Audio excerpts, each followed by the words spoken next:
Afternoon, everybody. Kendal here, and it is not conscious coffee, it is conscious water because it is a hot afternoon out. So as many of you know, yesterday my 6-year-old son was hit by a minivan, and he's alive and he is well, and he is at the swimming pool as I conscious coffee it up, playing with his cousins and brother and stuff, and they're having a blast. So he is feeling a little superhero-ish this morning, you could say. He is feeling like he is definitely on top of the world. He got into a fight with a car yesterday, and he survived, and the car is more effed up than him. So, yeah, and seriously, the car is more messed up than he is. So I feel extremely blessed, of course, for the fact that my son got hit by a car and came out with a couple just minor scratches on his arm, and that is it. No, nothing. And he was on his scooter, and this teenager learning how to drive with her permit comes barreling down my alleyway and just decided not to stop for small children playing. So that happened, and as I was inside, and my son-in-law was outside with the boys, and they were playing and everything. I mean, they had been outside a whopping 3 to 5 minutes when this all occurred. And I've been thinking about, I'm like, there's a lot of lessons that come into this. I mean, there's the whole lesson that my son learned, that my son-in-law learned, that all the children that were playing in that moment, that they learned. Of course, he's a hero to his little brother and to his cousins and everything. They're all like, oh my God, Gabe, he got hit by a car and he survived, and he's like, this superhero right this very second. So he's on top of the world as far as that goes. And of course, all the nurses and the doctor, they were like, oh, hey, handsome, blah, blah, hey, you got into a fight with a car, look at you, blah, blah. They just like ooh-oohed him at the hospital. And, it was quite an adventure. So I thought, there's these lessons that I know that I am consistently made aware of, but when I got brought to my attention, hey, Gabe got hit by a car, because I was inside working on lunch, and Gabe got hit by a car is what I get told. So of course, initial reaction is to run and to pretty much want to kill whatever is hurting your child, right? So as that mother instinct, that parent's instinct of what happened to my kid and you're going down, definitely was there. So I come out, and a really interesting thing that does occur for me quite naturally. I think I've just been through so many different emergency situations in my lifetime and had a whole bunch of scary stuff happen even as a kid, that my reactive nature is not, I can be very reactive in other areas, but in emergency, I calm down and I kind of breathe in and analyze the situation before reacting. So I want to bring that lesson into today's talk, because I think that often in life, in many different situations in our life, we are very reactive. It is our nature to react. Instead of being proactive, we are reactive to situations. We jump the gun, we jump to conclusions, we make assumptions, we misread things. We go into attack mode instead of breathing into the situation and analyzing it and letting things come out. To hit that, what I refer as the pause button, is vitally important to being a proactive person versus a reactive person. And we want to be proactive people because that puts us into the power of creating the life that we want. It makes it where there's less drama in our life, where we actually get the real facts, the truth, versus assumption. And we all know what the word assumption means, right? So it really is about just pausing into that. Now, granted, I wanted to take this little girl that was driving the car, and her dad and her mom and her grandfather, every adult in the car, and I really did want her face to meet the cement with my hand helping her face do it. That was inside of me. Now, what she got was a what the fuck just happened out of me? And my arms open, and I stood with a stance of, oh my God, shock. And I told her, don't you leave, because she wanted to leave. And she's like, oh no, I'm trying to get my grandfather to the hospital. He's having heart problems. Now, you see, if I had gone and reacted the way I actually wanted to react, inside that mommy bear, I'm going to take you out mode that was there, she wouldn't have had the opportunity to share that, okay? So when she shared that, instantaneously, I got the opportunity to pause even more than what I was paused, breathe in what she just said to me, feel, hey, we're all a bunch of humans here, and this obviously was a meeting of two children that were not really thinking things through. We're not in a space to look and to clear the path and to be, like if she's in an emergency situation as a 15-year-old girl trying to get her grandfather to the ER because he's having heart issues, I could easily put myself in those shoes as an adult who has many years behind the wheel experience and go, you know what, this could have happened to me too. It wasn't that I was aiming for the child or that I was barreling down the alleyway trying to hurt somebody or on texting or something like that, right? Now, the story is not quite exactly that. The truth has come out that her grandfather was not having heart complications, but that was just the first thing that she could think of to try to get herself out of a situation that was not so fun, because I live not 2 minutes away from the paramedics. And of course, here comes the fire department. I got the cops on the phone, and here comes the fire department. And I told her, I said, you're not leaving. Don't leave anywhere. The paramedics will be here in 2 minutes. That's a heck of a lot quicker than you're going to get your grandfather to the hospital. They'll take care of him, and they'll take care of my son. And sure enough, the paramedics came, and they denied. They were like, no, he doesn't need any help. Grandfather's fine now. We're just off to go to an appointment. So there was a lie there, okay? Now, I could have gone very, crazy on her and been right up front and probably in my assumption been a little bit accurate in that. But her having to admit her truth is far more powerful than having somebody jump the gun and do an assumption on you. And the lesson there is, oh my goodness, here I am. I've now lied. I have now lying to the police, I'm lying to the fire department, I'm lying to officials, right? And they're busting me in it. I had a beautiful cop that, I'm grateful for my Plano Police Department today, because I had this beautiful cop come in who's also a dad, and he just ripped her a new one. Like, he got like this close to her face, spitting in her face and screaming at her, all this different stuff about watching and everything. He was just a sweetheart of a guy, like very, very funny and calm and everything. But going through this whole process, and it's my first time that I've ever had a kid hit by a car, I will admit. It's a new one. I'm like 7 kids, and this has never happened.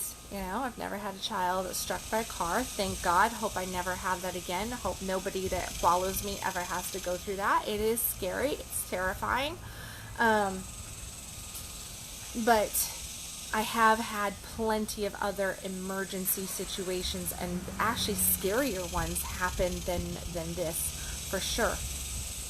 And what I'm always reminded of in these emergency situations is how important calmness is, how important it is to not get into fight mode or flee mode, but to go into the calmest space that you can, and just to hold it the best you can and really look at the situation and kind of remove yourself from the problem. Because when you get reactive in a problem situation, you become part of the problem, not part of the solution. And that's what I want to bring really to everybody's attention, because I think that we have many emergency situations in our life.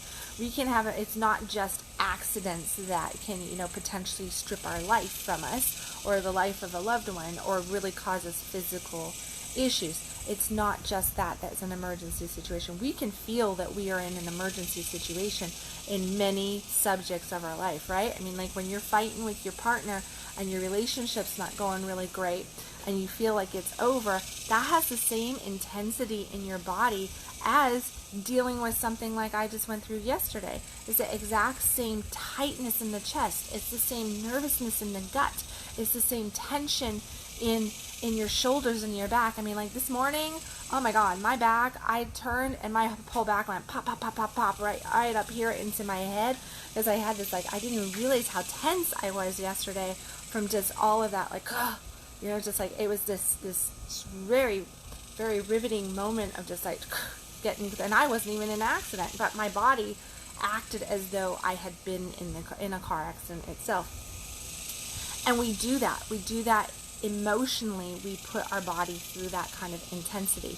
We can get into these states where we feel like our life is being threatened, even though we're just in a heated confrontation with our partner, with a friend, with different things. We lose our job, we lose our house, we have different events happen like that, and that is all emergency-based situations.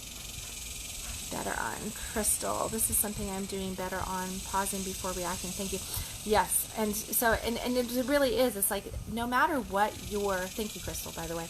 I could probably say hello to a few people. I can kind of see my everybody is on here now. Let me go up here. Morning, Addison, Randy, Tom, and Bill, and Crystal. I just said hi to you.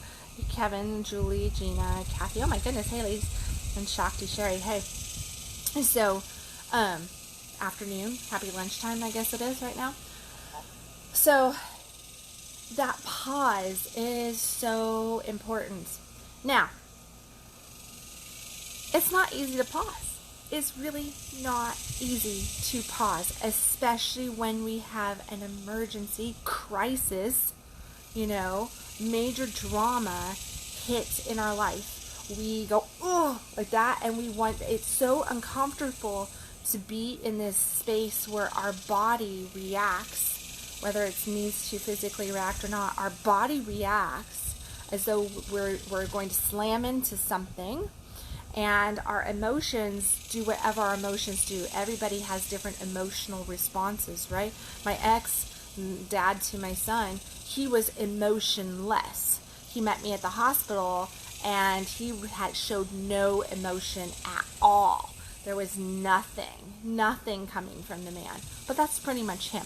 He's kind of an emotionless person. I've been through enough with him over the course of the last 7 years to know that's just the way it floats. We could have been dealing with a child that was deceased in that moment, and he would have been emotionless. He didn't cry at his birth. He's not going to cry about a kid getting severely hurt either, or potentially being severely hurt. But that is how he processes it. In a way, the reality is that might be better in an emergency situation, as long as you can still function, than to be overreactive. Now, sharing emotion is a good thing. It's a very positive thing. Blocking our emotion down is a negative thing. It causes massive issues in the body. It causes disease. It causes mental challenges. It definitely doesn't support our happiness, our well-being, or our abundance making at all to shove our emotions down, okay? It causes extra stress, weight gain, fatigue, you name it. We're more irritable. We can't function very well. We're not going to be able to feel connected. We're not going to feel understood. Where it says, like, pushing emotion down fucks you up, okay? It does. In an emergency situation, though, it's not about pushing it down. You need to process it out. Just like yesterday, I came home, and after everything was fine, and I knew my baby was fine, and I had everybody squared away, I went into the kitchen, and I stood there, and there were dishes that needed to be done. So I just was like, I'm going to do a dish meditation real quick. I got my baby's okay now, and I need to do something with myself to allow myself to process out what I was feeling, because I could feel that I was feeling a lot of tension in my chest. Like my heart was feeling really hard, like somebody had just gone like that, So I started washing dishes, and I was just like washing dishes, and I was just getting into this nice flow and relaxing my body as I was doing it. And as I relaxed my body, I felt like somebody just daggered my chest. I just went, ugh. And what it was all the anxiety and stuff that I had built up over that process of dealing with probably 4 or 5 hours of all of this stuff from the accident. it finally just went, oh, and my body went, whew. And as I felt that dagger, what that did was, it was all the tears that I didn't show during the accident, that I didn't show in the hospital room because I was making sure that I got all the paperwork done and took care of all that stuff, right? So the tears hadn't come yet. So there I stood doing dishes, and I just let myself bawl. I just let myself cry. And I was like, okay, now I'm going to just go sit down. And I went and sat down in a quiet spot in my house. I just did some deep breathing and felt into my body and took my hand and placed it here on my chest and the other hand on my stomach. And I just focused in on breathing really deep into my body and relaxing all my muscles that I could and just letting the tears cry. Now, I didn't sob. There was no reason to sob. It was just that motion had been built up. I just let the tears just stream and just let it just naturally kind of come out. And when it was over, it was over. And I was like, and we're good now. We're good. Like, the body is back feeling okay again. Like, yeah, am I still a little tense and everything? Well, that's going to be normal. It's going to take me a day or two to like completely get through the shocker of it. But I don't feel messed up or out of whack in any sort. So how do you get from being this, because being reactive is a pretty common thing. I used to be extremely reactive, extremely. Oh my God, I was like, I could have won awards for my reactiveness. Like, I really could have. I could really won awards. Pausing is definitely a practice. Yes, Addison, it is. So how I've learned to pause through the years, and I always tell people, I'm like, what used to take me 2 months to get through, I can now move through in about 20 minutes to 2 days. What used to take me 2 weeks to get through, I definitely can move through in about 20 minutes. What used to take me a couple days to get through, it's like a 5-minute timeout for me. And I can I can hit that pause button really freaking quick, to the point that I've been told, like, your pause button is bigger than a house, because that thing is just like, it takes a lot to get me to really go over that edge. Like, it has to really be something. And what I've done to instill that and train that pause muscle, as I refer to it, or really create that pause button, is really doing the internal work, the focusing in. That means eliminating outside voices. So no radio, no TV, taking that quiet time. Yeah, ladies and gentlemen, I'm talking about meditation. You can call it prayer time. I prefer meditation time. It is 15 straight minutes that I really do make a focus of almost every single day. I try to get in that time frame where it is just me and my breathing and the connection to the body. So that is just like what I did yesterday to get myself to release all that emotion. Hand on chest, hand on stomach. And I will go and I will just lay down on my bed or on the couch, and I don't have anything on. And I just lay there and I breathe into my heart space. And I try to relax those muscles out the best I can, right? And I just, my focus is to not really focus except for on the breath. That's it, just follow the breath. And thoughts come in, all right? So thoughts are always going to come in. And a lot of times people go, oh, meditation's about mind, it's the mindfulness of letting go of thought. So I'm not supposed to be thinking during this. You cannot not think, okay? Just plain and simple. Anybody who tells you that you can stop thinking is lying to you. You can get to a point where you are so detached from your thoughts that you don't realize that you're thinking. And that is the not thinking portion of it. But you are never going to stop all of your thoughts. Okay? That just does not happen. Thoughts are constantly coming into us. We're constantly getting thoughts into our system. What the trick to meditation is to not attach to it. So imagine yourself sitting next to a stream. Okay, this is the best way I always describe. And there's 2 ways I describe meditation. I'm going to give you my fishing analogy. So, you're sitting next to a stream. The stream's gone by. There's lots of fish in the stream. The fish are swimming by. Now, you have a fishing pole. If you go and you cast your fishing pole out and you catch a fish and you reel it back in, that's you attaching to a thought and you're pulling it in. You're now focusing in on that thought and you're pulling it in. Now you have a choice to cast that out or to not cast it out. Meditation is about putting the pole down and not casting it out. You're not going to catch any fish today. And if you decide that you for some reason forget that you're not catching fish and you find yourself reeling in a fish, Well, then as soon as you realize that you're reeling in the fish, you practice catch and release. And you take the fish off and you throw it back in and you let it go. You let it go. And that's really all meditation is that practice. Well, in that practice around meditation is where the pause comes in, because you have to learn how to pause before you attach to a thought. So that's where you start that little pause button, is that realization of, hey, I just attached to something. Pause and release. Okay? Or I'm wanting to attach to something. I'm feeling this in my body. If you hit the pause button, if you start just pausing, which is a breath, that's all it takes, is one breath. One breath, and you can learn how to pause. And it's a good deep breath all the way into the stomach. Right there, you've learned how to pause.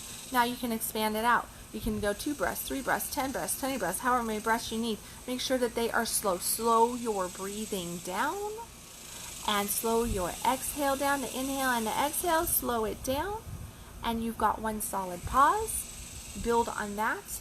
When an emergency happens, like yesterday, Gabe got hit. I hear people running into my house saying, Gabe got hit by a car. I'm like, what?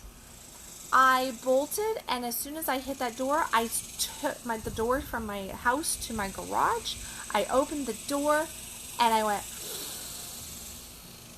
and it took me until I got to the end of the driveway to exhale. I allowed myself to hold that breath, to be sucking in the air, and I breathed in that pause all the way to the end of my driveway. And then I let it out with some words, one sentence, which was what the fuck happened. That was my sentence. And then I took another breath, a long breath, and I looked directly at the driver, and I allowed her to speak. Anything else would have resulted potentially in far worse circumstances, because what I really truly wanted to do, right, was hurt her the way she hurt my baby. Like that was an eye for an eye came out in me. Like, what? That was really there. And how I prevented myself from getting into a very confrontational, reactive thing that could have been very negative for all parties was that breath. Those 2 breaths changed everything. It allowed me to be able to deal with everything that I needed to deal with. It allowed me to be a mother to my son in a time of need, instead of overreacting and turning it all towards me. Because when we are overreactive in an emergency situation, we take the focus off of what the problem is and the fixing of the problem, and we put all the attention on us. So it's like we have just moved ourselves to center stage when we're not the ones that are in the crisis and truly in that crisis situation. Now, what we are doing is we're taking it and we're like, look at me, look at me, look at me. I'm overreacting over here. Pay attention to me, pay attention to me, pay attention to me. And meanwhile, the problem is not getting dealt with. The issue, the challenge that needs to be dealt with just gets washed away over there, because somebody needs to be center stage. Whoever is the most reactive person in the group will become center stage in an emergency crisis situation.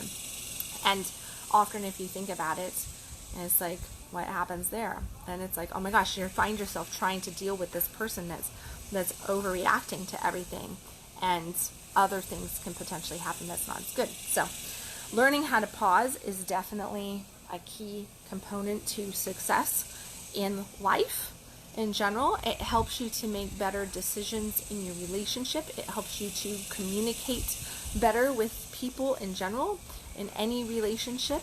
It allows you to move through things a lot more in ease and grace. I can tell you that. It keeps you closer to that flow state than a very crazed state of just a whole bunch of garbage going on. If you want to, the best way to add to the fire is to be the gasoline, right? And that reactive nature is gasoline to the fire. So you have to just like pull that back, and practicing it will change your life. It will change your life. It definitely makes life a lot more peaceful, and you recover from things a lot easier too. You really do. You recover from things because you're handling it from an emotionally mature level versus an immature space. So yeah. So there you go. That's my lesson. That's my big lesson. It's all about the pause button, about meditation, how important it is. And yeah. And my baby, he's fine. I'll post a picture of him with his little buds and his brother here, and just a little bit on my wall, because he is just being funny. He woke up this morning, came to bed with me last night, and he woke up this morning and he's like, Mom, and I go in there and I looked at him and I said, do you feel like you got hit by a car last night? I said, how'd you sleep? Do you feel like you got hit by a car yesterday? And he looks at me and goes, Mom, that was so yesterday. It's like, okay. Yeah. He's like, yeah. I'm telling you, this freaking car, a minivan, Toyota Sienna, and he's on a scooter, and she hits him, and it's a bigger scooter. Thank God it was actually him, because any one of the other kids are so much shorter than he is that they would end up going underneath the car, and this would not be the report that I have to share. But he actually, the way she hit, he rolled up on top of the hood of the car and then rolled off, and he skidded his face on the wood fence across the way. But he has like one little scratch right here and 2 scratches on his arm, and that's it. Just those 3 flesh wounds, like nothing. Oh, he has like one little scrape from the cement on his tummy, but there's no broken bones, no nothing at all. And yeah, it was a miracle in one way, and such a big lesson for everybody involved. Lots of gratitude, and I think he's a hoot though, because of his comedian nature of, that was just so yesterday, Mom. Like, I asked him, I said, so today, do you want to go jump out of a plane and let's test our luck with like maybe jumping out of a plane today? And he's like, no. I'm like, how about off of a cliff? You want to go, like, let's go buy some squirrel suits and like go. Like, crazy kid. His little brother's like, well, that wouldn't have happened to me because I always do this. And he is far more cautious. The younger one is more cautious than the older one in this instance. So, very interesting. But, so gratitude for all of that. All you mamas out there, love on your babies. Sometimes motherhood makes you breathe. And that's exactly what we need to do, is learn how to breathe. So, let me see. Let me see. I don't even know what today's date is after yesterday. Like yesterday just like really messed my whole timeline up, in honesty. I couldn't really function the rest of the day because, I spent most of the day at the hospital. I did. Which was interesting. And that was another thing, like if I hadn't paused the way I did and didn't continue the pause throughout the hospital visits, they couldn't have gotten in and done the work that they needed to do with him.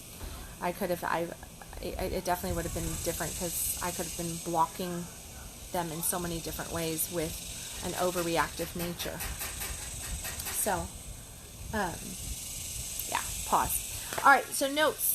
Unstoppable Power, it's my time to fly. Ladies, just a couple more days before we start. Start on the 15th with the live training in the group for that, and that is Unstoppable Power, it's my time to fly. It is a 12-week intensive, 6 one-on-ones with me. If you've been looking for an opportunity to work with me one-on-one, you've been looking at like, hey, maybe I want to explore some private coaching on some different stuff, this is definitely going to give you the opportunity to explore the private coaching, to get you some fast-ass movement in all areas of your life. We will be talking about the pause button in Unstoppable Power, because it is part of Unstoppable Power. It's about pulling your power in and knowing exactly when and how to use it. So that is definitely coming up. The first 4 weeks of that is all what I like to call the foundational stuff. We're going to be working on shifting the guilt, letting go of the good girl programs, learning about time management, learning about our yeses and our nos, our authentic relating, all of this different stuff, okay? We're really going to go in there and we're going to set the tone,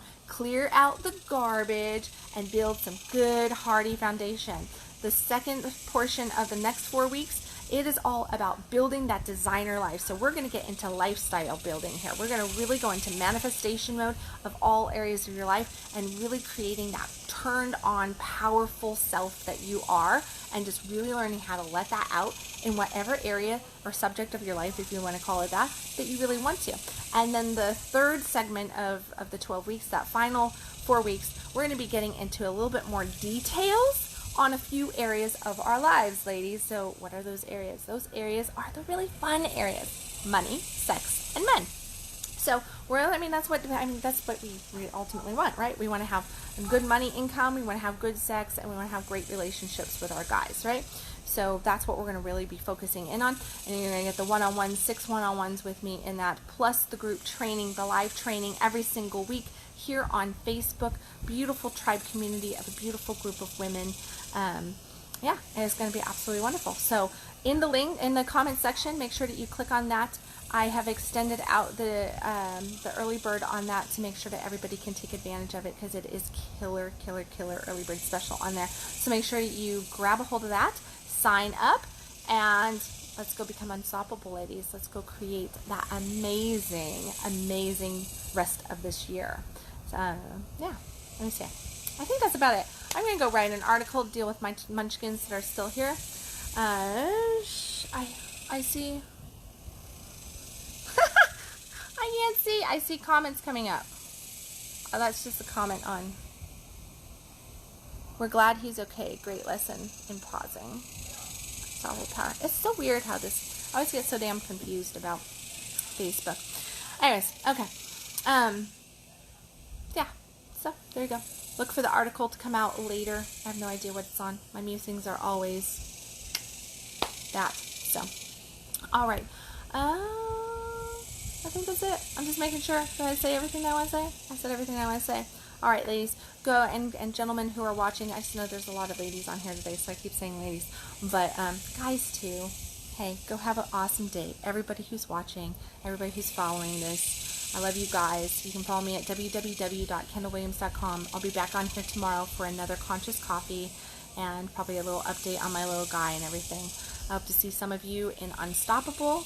If you have any questions on that, feel free to private message me. I'll be happy to answer anything that you need and get you signed up ASAP for that so that you can take advantage of it. As always, stop existing, start living, make your life unstoppable. You are worthy of being in the most abundance that you can imagine. I love you guys, and I'll catch you tomorrow. Bye.